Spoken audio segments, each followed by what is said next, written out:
Hello friends, welcome to quick funda. Friends, आज का हमारा टॉपिक है अकाउंटिंग इक्वेशन। अकाउंटिंग इक्वेशन का मतलब होता है assets equal to capital plus liability. सबसे बड़ी बात, इस अकाउंटिंग इक्वेशन को समझने के लिए आपको 5 टर्म्स क्लियर होने चाहिए, जिसमें सबसे पहले है आपका कैपिटल। कैपिटल का मतलब होता है जब कोई ऑनर, मतलब बिजनेस को स्टार्ट करने वाला, अपनी जेब के पैसे बिजनेस में लगाता है तो उसको कहा जाता है कैपिटल। नेक्स्ट टर्म है आपका एसेट्स। एसेट्स का मतलब होता है कंपनी की खुद की संपत्ति, और वो आती कहाँ से है? तो जो ओनर बिजनेस में पैसे लगाता है तो उनसे हम क्या करते हैं, बिजनेस को रन करने के लिए कुछ एसेट्स खरीदते हैं। जैसे हो गया land and building, plant, machinery, etcetera. Next term है आपका लायबिलिटी। लायबिलिटी का मतलब होता है अगर हम कोई भी सामान बाहर से उधार में खरीद के लाते हैं, क्रेडिट में खरीद के लाते हैं, तो हमारी आउटसाइडर के लिए एक लायबिलिटी क्रिएट हो जाती है। नेक्स्ट टर्म है आपका एक्सपेंस। एक्सपेंस का मतलब होता है बिजनेस को रन करने के लिए डे टू डे जो खर्चे होते हैं, मतलब हर दिन छोटे मोटे होते रहते हैं, इन सारी चीजों को अपन नॉर्मली एक्सपेंस कहते हैं। नेक्स्ट टर्म है आपका इनकम। बिजनेस को जो रन करने की वजह से इनकम होती है उसे कहा जाता है इनकम। चलिए फिर स्टार्ट करते हैं क्वेश्चंस। बाकी ये है कि अगर ये पांचों टर्म्स आपको क्लियर हैं तो अकाउंटिंग इक्वेशन में कहीं भी दिक्कत नहीं आएगी। बस ये याद रखना, assets equal to capital plus liability, क्योंकि बिजनेस ऑलवेज मान के चलो जीरो होता है। उसके जितने एसेट्स होंगे उतनी ही लायबिलिटी होगी, क्योंकि जिस दिन हम बिजनेस को बंद करेंगे बिजनेस के पास खुद का कुछ नहीं बचने वाला है। चलिए स्टार्ट करते हैं क्वेश्चन। Prepare accounting equation. सबसे पहला है Ram started business with cash ₹5 lakh. Ram नाम का एक आदमी है जो बिजनेस स्टार्ट कर रहा है 5 लाख रुपए लगा के। अगर देखा जाए तो बिजनेस के पास क्या आया है, 5 लाख रुपए कैश आए हैं, मतलब एक एसेट्स आया है कैश के रूप में। और क्या हुआ है, बिजनेस के लिए एक लायबिलिटी भी इंक्रीज हो गई है कि बिजनेस को 5 लाख रुपए ओनर को वापस करने हैं। तो इसको अपन क्या कहेंगे, कैपिटल कहेंगे। तो इसकी एंट्री क्या होगी, चलिए देखते हैं। सबसे पहले नरेशन में आते हैं।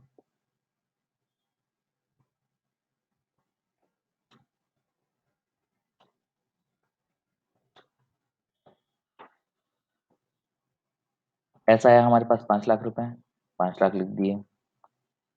नेक्स्ट है आपका कैपिटल के लिए लायबिलिटी बढ़ गई 5 लाख की, ये भी हमने रिकॉर्ड कर दिया। इसके बाद हम टोटल कर लेते हैं।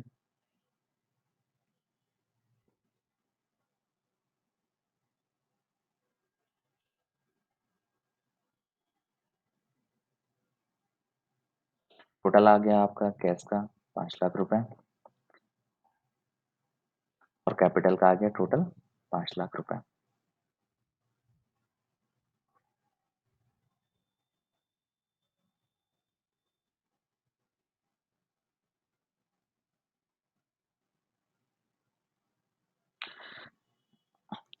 नेक्स्ट ट्रांजेक्शन है आपका परचेस गुड्स ₹2 लाख। 2 लाख रुपए का सामान खरीदा गया, इसकी एंट्री हो जाएगी क्या, 2 लाख रुपए हमारे पास से कैश गए, और साथ ही साथ हमारे पास गुड्स आया जिसका कि हम क्या करते हैं, बिजनेस करते हैं, जिसको सेल करते हैं, जिसको परचेस करते हैं, इसकी एंट्री हो जाएगी।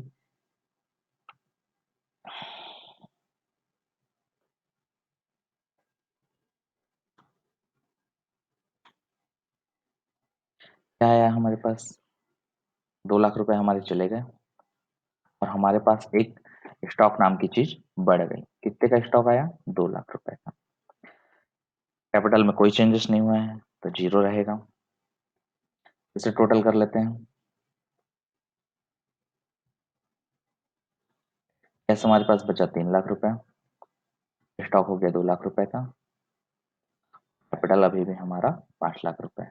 तो अपन टोटल देख सकते हैं, काउंटिंग इक्वेशन में दोनों साइड बराबर है। नेक्स्ट है आपका परचेस गुड्स फ्रॉम श्याम ₹1,00,000। यहाँ भी हमने परचेस किया है बट श्याम से। इस ट्रांजैक्शन में कहीं भी नहीं बताया गया है कि ये कैश ट्रांजैक्शन है कि क्रेडिट ट्रांजैक्शन है, बट यहाँ साफ साफ लिखा है कि श्याम से हमने गुड्स खरीदा है। इसका मतलब है ये ट्रांजैक्शन क्या होगा, क्रेडिट होगा। ठीक है, अगर क्रेडिट होगा इसका मतलब है हमने किसी से उधारी में सामान खरीदा है, तो हमारी आउटसाइडर के लिए एक लायबिलिटी क्रिएट हो गई। इसका मतलब हमारी लायबिलिटी भी बढ़ गई और हमारे गुड्स भी बढ़ गए। इसकी एंट्री क्या होगी, चलिए देखते हैं।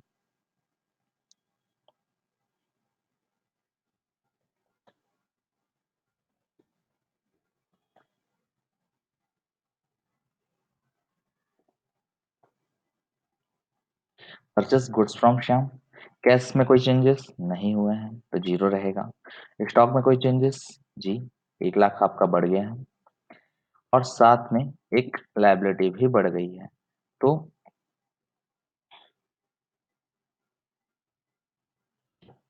हम के लिए एक लायबिलिटी क्रिएट हो गई।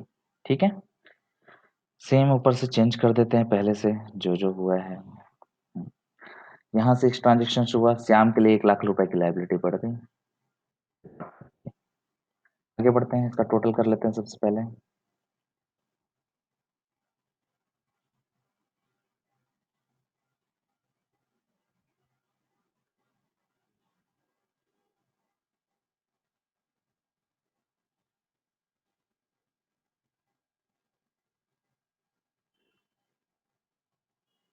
इसका कैश का टोटल आ गया 3,00,000 रुपए।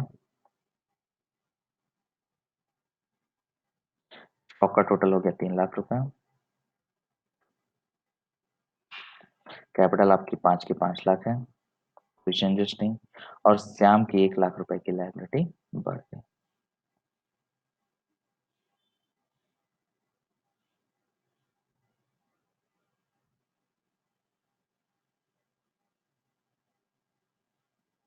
नेक्स्ट ट्रांजेक्शन है आपका परचेस फर्नीचर ₹50,000। 50,000 रुपए का फर्नीचर हमने खरीदा। इस ट्रांजैक्शन में भी आपको कहीं नहीं बताया गया है कि कैश ट्रांजैक्शन है कि क्रेडिट ट्रांजैक्शन है, बट किसी पर्सन का नाम नहीं दिया हुआ है, तो हम यही कंसिडर करते हैं कि ये क्या होगा, कैश ट्रांजैक्शन होगा। ठीक है, फर्नीचर आपका एसेट्स होता है। क्यों? क्योंकि फर्नीचर का हम यहाँ बिजनेस नहीं कर रहे हैं, तो इसको एसेट्स के रूप में ट्रीट किया जाता है। चलिए देखते हैं एंट्री। अगर फर्नीचर आया तो हमारी एक एसेट्स और बढ़ गई, तो मैं यहाँ एक एंट्री और डाल देता हूँ। ऊपर से सेम सारे चेंजेस वापस दिखा दूंगा, कोई चेंजेस नहीं है। Zero, zero, zero, zero, zero और यहाँ भी जीरो। यहाँ आ जाएगा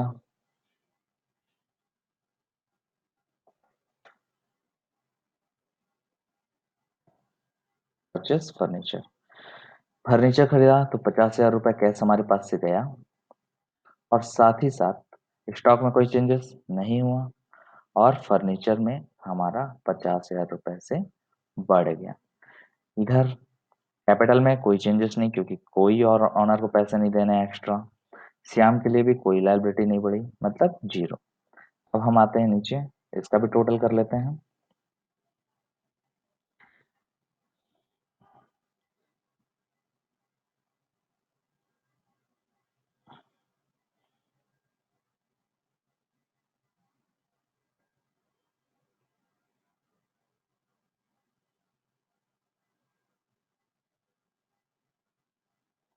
माइनस करते हैं। कैश बचा हमारे पास 2,50,000 रुपए। स्टॉक है अभी भी हमारे पास पूरे 3,00,000 रुपए का। फर्नीचर है 50,000 रुपए का और कैपिटल है हमारा अभी भी 5 का 5,00,000। श्याम का अकाउंट है 1,00,000 रुपए। अभी टोटल कर लेते हैं, टोटल हो गया ये अपना।